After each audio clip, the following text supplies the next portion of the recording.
we two old guys have some thoughts we want to share, but the first and most important thing I'd like to do is thank you for all being here.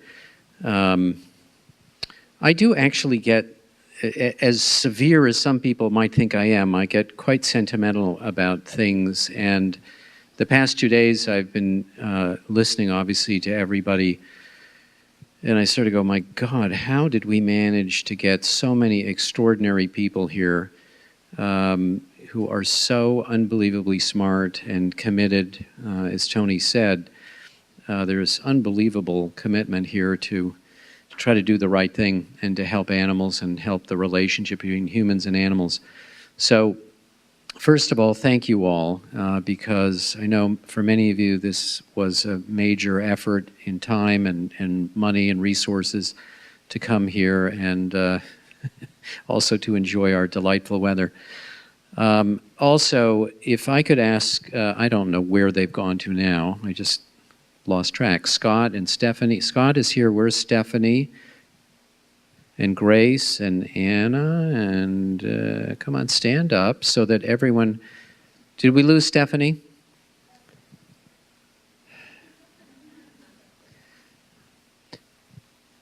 Yeah, all right. Well, we'll come back to that in a moment. The first thing is I'm going to ask David to share with you his thoughts, and he has several, but he's only going to share, I think, 5 or 6, about the past 2 days and kind of thinking about the path forward. So, David? Here we are. Okay. Can I, Stephanie, Grace, and the rest of the staff that Carla just left, my God, can you people stand still? Can we all give a round of applause to these extraordinary people?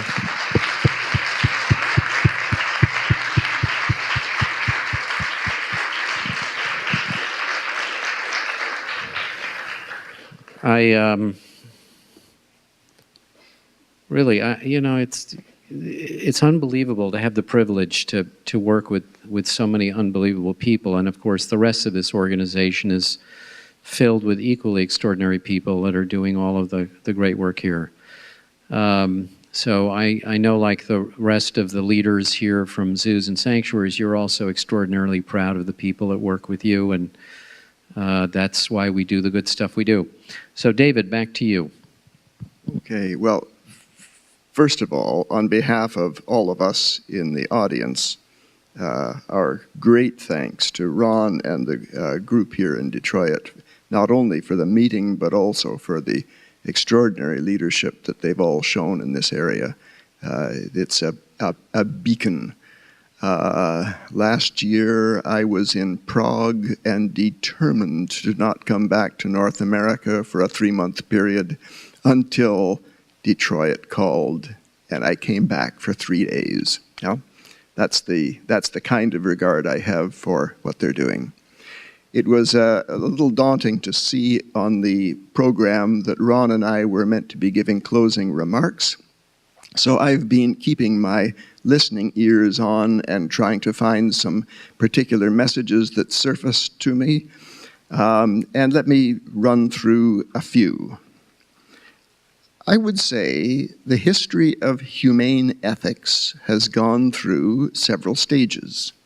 In the 17 and 1800s, the focus was on preventing acts of cruelty and preventing suffering to animals, but specifically through deliberate acts of cruelty. And therefore, many of the organizations in the world are called not societies for animal welfare or animal protection, but societies for the prevention of cruelty to animals, reflecting a centuries-old view. In the 1900s, concern arose particularly over institutionalized use of animals in farming, laboratories, and also in zoos. Not that this is involving deliberate acts of cruelty, but that animal suffering is being caused in unintended ways by how we use animals.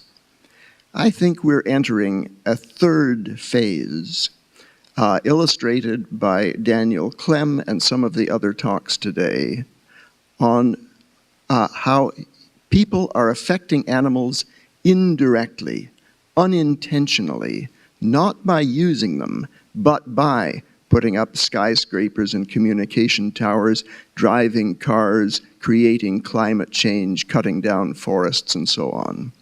So I think we have moved into a new era of humane ethics when the unintended and indirect effects of our actions must surface as one of our major concerns. That was first point.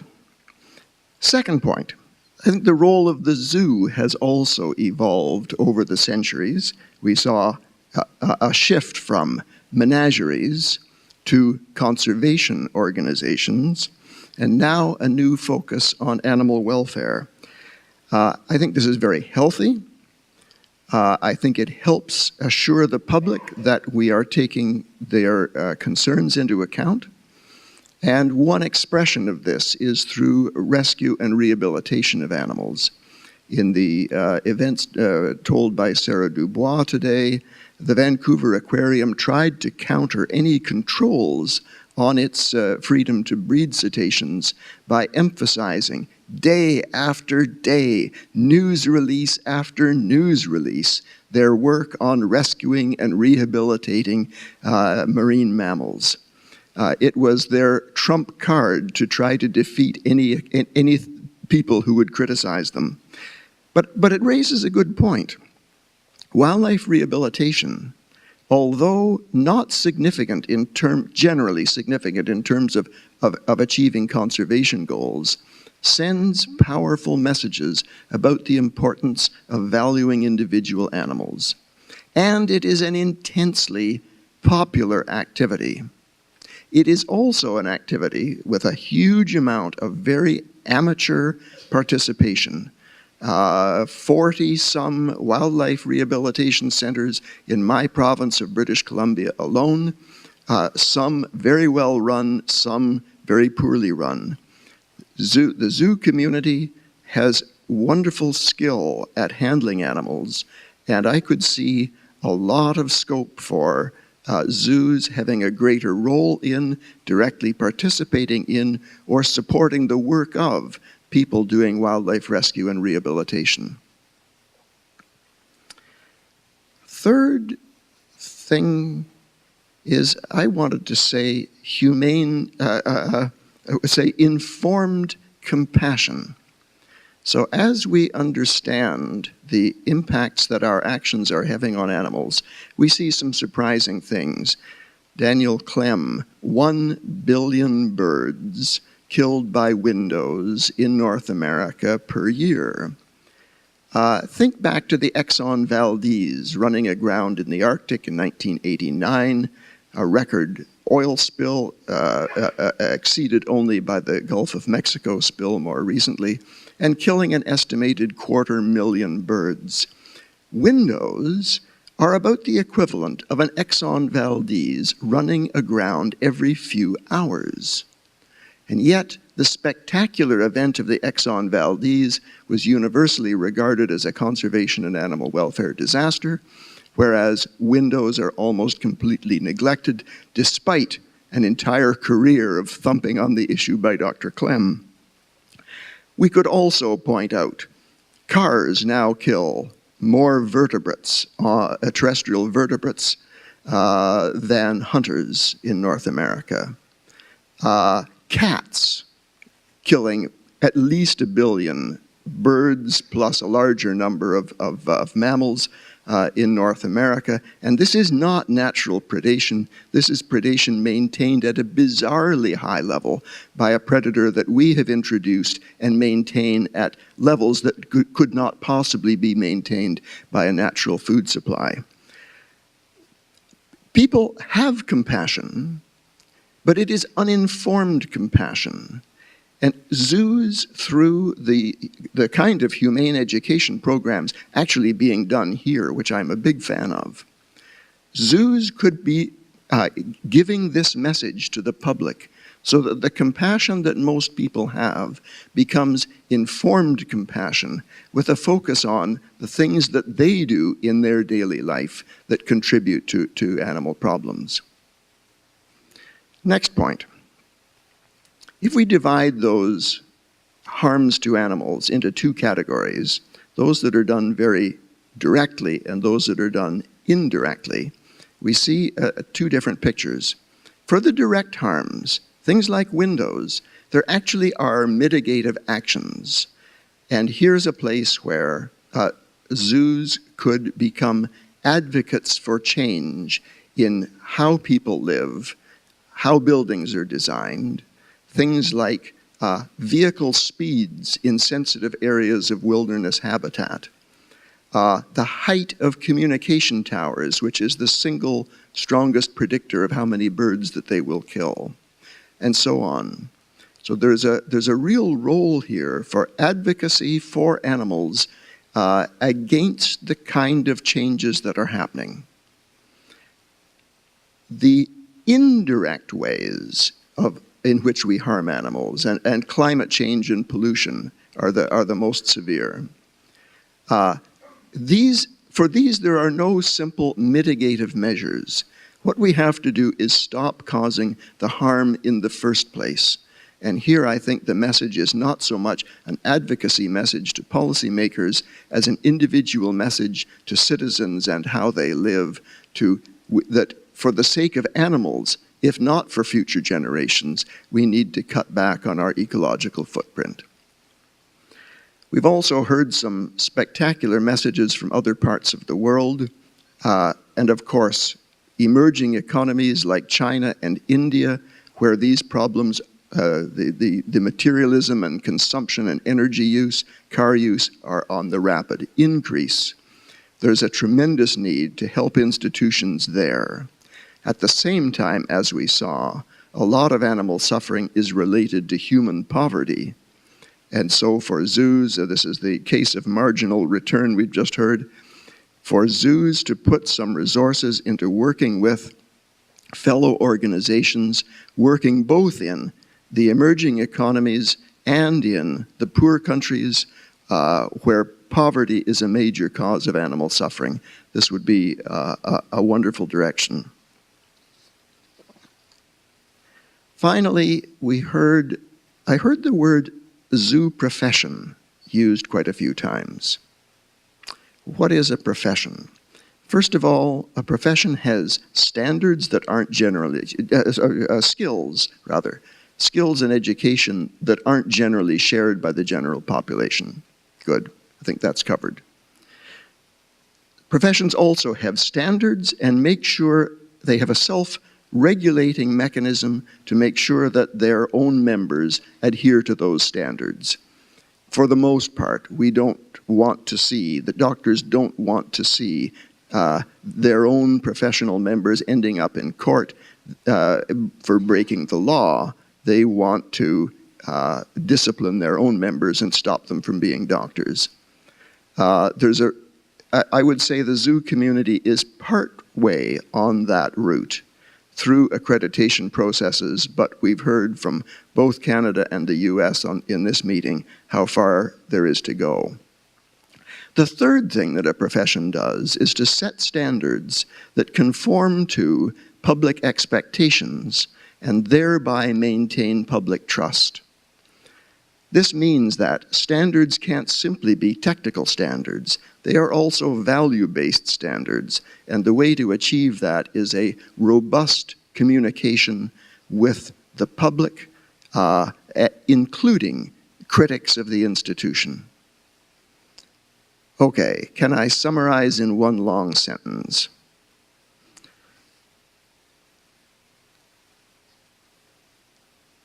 First, if zoos can make real links and real progress in wildlife rehabilitation and rescue, if they can help create informed compassion by helping people realize the indirect and unintended effects that they are having on animals, if zoos can act as advocates for mitigative actions at a policy level and also educators at an individual level on lifestyle issues.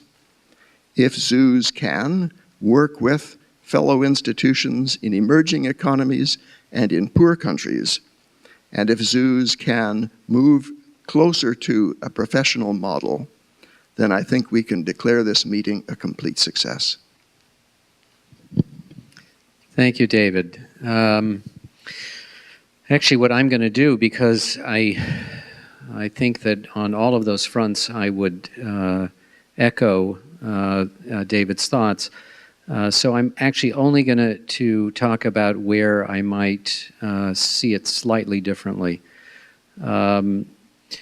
So first of all, in terms, and I think there is in fact possibly more progress in some of these things than people outside of the zoo world might know. So I think people know we've been doing rescues for decades, and actually the numbers a little bit skewed because of the rescue in Texas of 27,000 animals that we were directly involved in.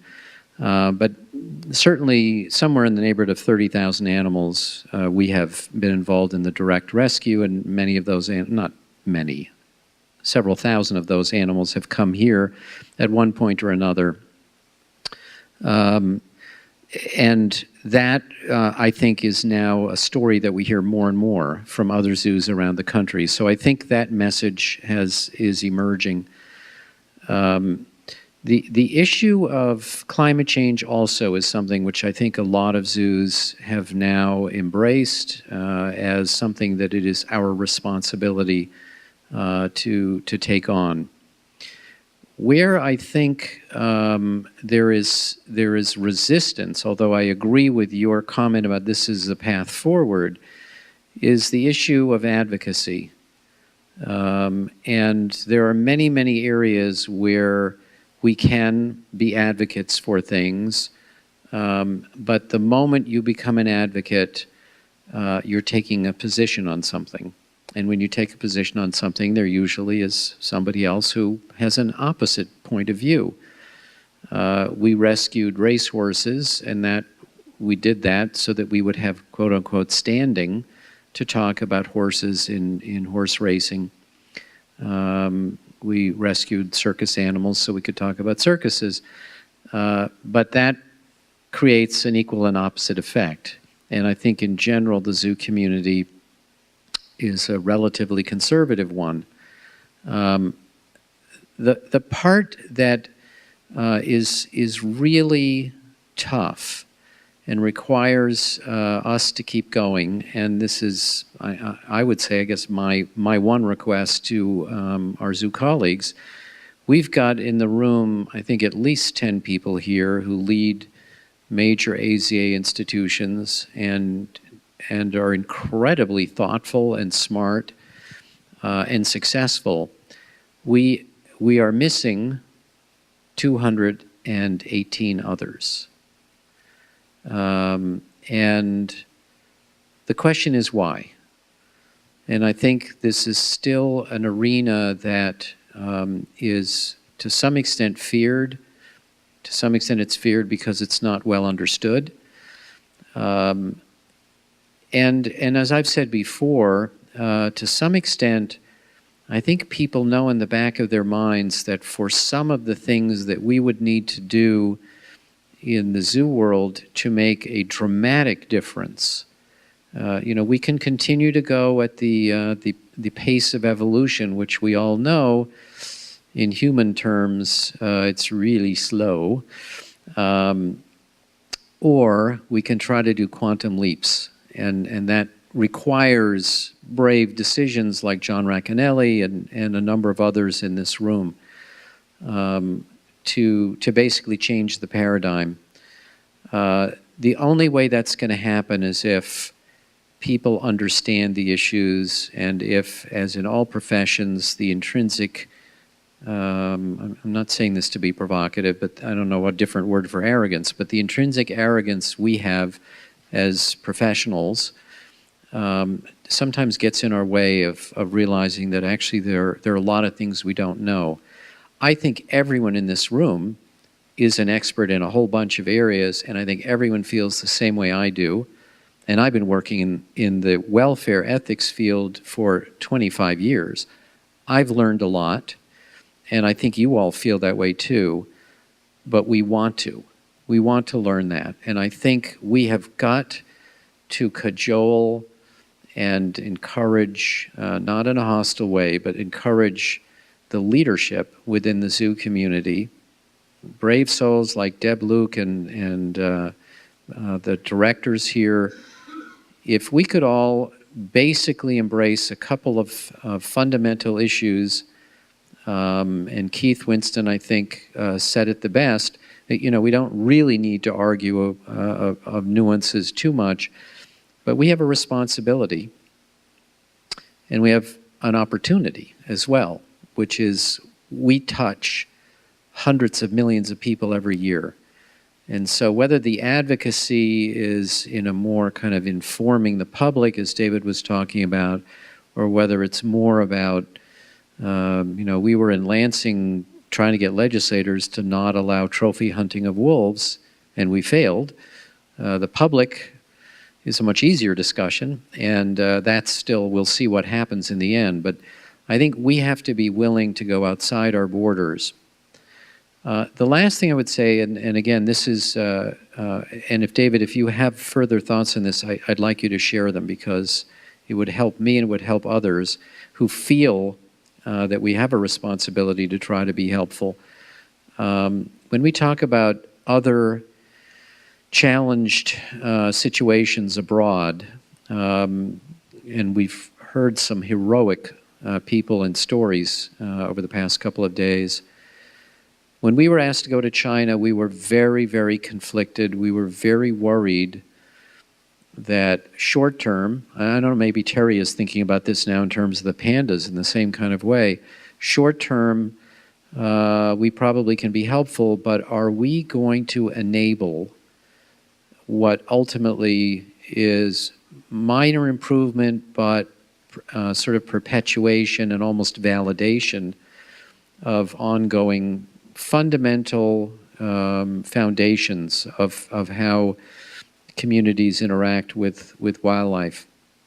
And I think about the years I spent in the Mideast, and I think about some of the efforts of Wild Welfare and others that are trying to help zoos in Afghanistan or Iraq or the Sudan or something, and I sort of go, it's, you know, it's very imperialistic to say you shouldn't have a zoo, but at the same time, holy smokes, should we really be helping? We want to help the animals, but the way we do it when we go into rescue situations is we only go in if somebody will sign a document and say we won't replace them. So by all means, sure, we can go and help the zoo in Baghdad if it means extracting the animals and if it means a commitment that they're not going to replace them unless and until there's been no warfare for 10 years or something. But I fear a little bit that, you know, often our foreign policy is fraught with the best of intentions and comes back and bites us in the butt so often. So I wonder whether you... As a quick response, I face this all the time. Are we, in doing farm animal welfare, enabling and perpetuating a system that ultimately is wrong? Yeah? And I would say in a static world, that's a big concern.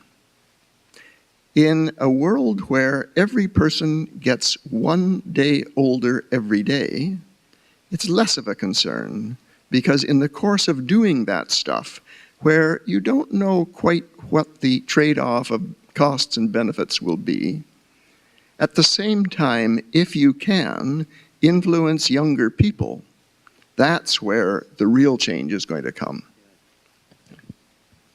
I think that's a terrific point. Stephanie, can I ask you to come up here, or has Stephanie disappeared on us? And if she has, can someone go find her? Thank you, Grace.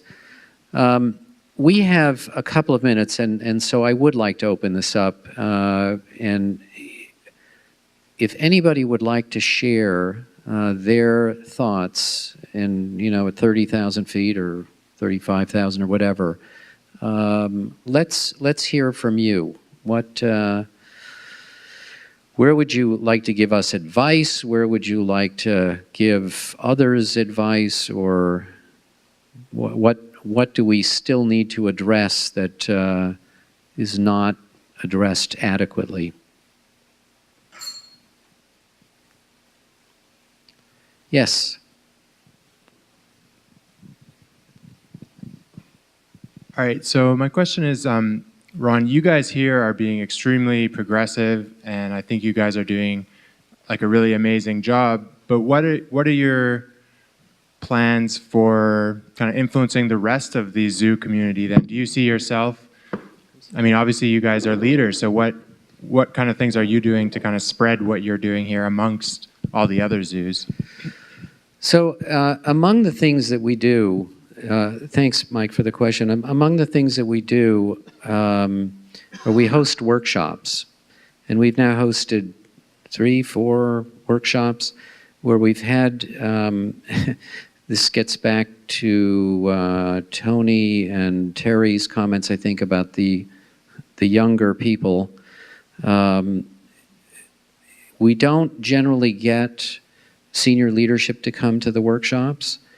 But we do get people who are emerging leaders, and they go through a 4 or 5 day, very intensive program of applied animal welfare, because there really aren't programs like this anywhere else. So we're doing what we can in that arena. I mean, the whole framework for the Center for Zoo Animal Welfare was set up to try to accomplish a wide spectrum of pieces. So for instance, the database, which is freely available, now has 8,000, 7,000, how many references? Close to 7,000 references. So anybody who wants to know anything about animal welfare as it relates to wildlife and exotic animals has an easy portal to find it. When I wrote the chapter that you have a copy of, I had to find everything. There was no place to go that really had done that. And so that made us realize we needed to create that kind of portal for people that were interested in animal welfare. Obviously, holding these symposiums, trying to get more and more of the leadership to come is a very important thing to us. Getting more people involved as advisors has been an important process. So we know that in presenting at AZA, I think we're hoping that others will also do that, and there is work in San Francisco, there's work in Chicago, there's work in other places that are going on, but it's definitely not fast, but it is accelerating. And if there are things we aren't doing or others could or should do, we'd like to hear your suggestions. Yes, I'm right here, Ron. Ken. Yeah, I mean, I'm totally on board with what you're doing here in bringing in the welfare component to the zoo. You and I were at a symposium a couple of years ago on the future of the zoo. And I just want to repeat something I said there. We were looking at what the zoo will look like in 50 years, for example. And I use the analogy between the zoo and the university. So the university, it seems to me, is in serious trouble because it's trying to be a universe. It's trying to have too many things to do, too much on its plate. It's so expensive now for a student to go. I think the university, as we know it, is going to change dramatically in 50 years. I have the same perspective with respect to the zoos. What I hear here is that some suggestions are that you take on more functions. And it seems to me the zoo should be reducing its functions. And that there should be, for example, to me, conservation shouldn't be centered in the urban zoo. It should be centered in some kind of facility that's further out away from the urban, that's closer to the wildlife, that's less encroached by humans. And so I think that some of these functions should be decentralized. And I'm just concerned that the zoo is going to crash from its over-ambitiousness in terms of taking on all these functions. Well, I want to just point out that I think when zoos speak about conservation, they're not suggesting that the conservation or that a ton of conservation work is occurring within the boundaries, the geographic boundaries. I think the idea is that since we have such an enormous audience that cares and that we help them develop that care, that this is the way to collect the resources, to gather the resources, to then do meaningful conservation. It clearly has taken a long time for the rhetoric to catch up with the action, and there now are very specific things within the zoo world, like amounts of money that are spent in situ, et cetera. So I think the zoo as a conservation center absolutely has a future, but it's changing what conservation means, and simply breeding animals is no longer the definition of conservation within zoos. The other thing, Ken, I would say, two fabulous points. Broadening what we do is different than continuing to have lots of animals and lots of species. And it seems to me that, like any good enterprise, the focus should be on quality, which is, of course, what welfare is all about, the quality of life. And so I think what we're likely to see is, as you've said, certainly a lot of change.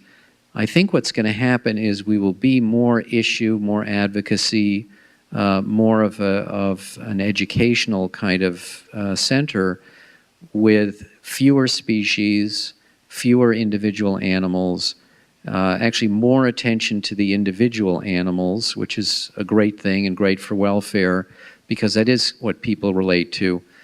But I certainly don't think that we should narrow our purview. I mean, I don't think zoos can take on the issue of human population control, which was I think, Sarah's point, and is clearly the big issue. I think that's going to be very difficult for us to have the authority in the view of the public to do, but I think we do have the authority to talk about climate change, and we have the authority to talk about many of the other important issues. But I think the theatrical part will continue to evolve, but I think we'll do much better in terms of the quality of life for the individual animals, and that's going to necessitate not having polar bears in Texas and not having elephants in Canada and a lot of other things like that, and having fewer things. Was there? Yes. Well, I have a confession to make. I was somewhat blissfully ignorant of just how deep this level of inquiry goes, and the amount of talent that's arrayed around these questions. And I apologize for that. I have people on my team that are probably way out. I know they're way out in front of me on that, but I think it's a surprise to me that this isn't the topic of more conversation in the aquarium and zoo world that I live in. And I'm committed to the idea that we're going to make it more of a topic in our organization, and I think we can probably bring a few of our peers along. You know, it's right now it's about mammals, it's about charismatic megafauna, but hey, people, to my great satisfaction and gratification, people care about sharks now too. It won't be much longer. They're going to say, wait a minute, is that tank big enough for that shark? We don't hear it yet, but they will. And we better have a good answer for that. And we better be able to address the fact that we've paid attention to the needs of that animal and are addressing them. So I just want to thank you all for opening my eyes in such a big way. And I look forward to learning more. And I would love to, you know, spend time with you, Ron, to figure out what the recipe is to see if we could maybe host this kind of a gathering for aquarium and ocean people in the not distant future. Awesome. I mean, seriously, for those of us who are the, I mean, it is still the white old male silverbacks that are running almost all of the zoos.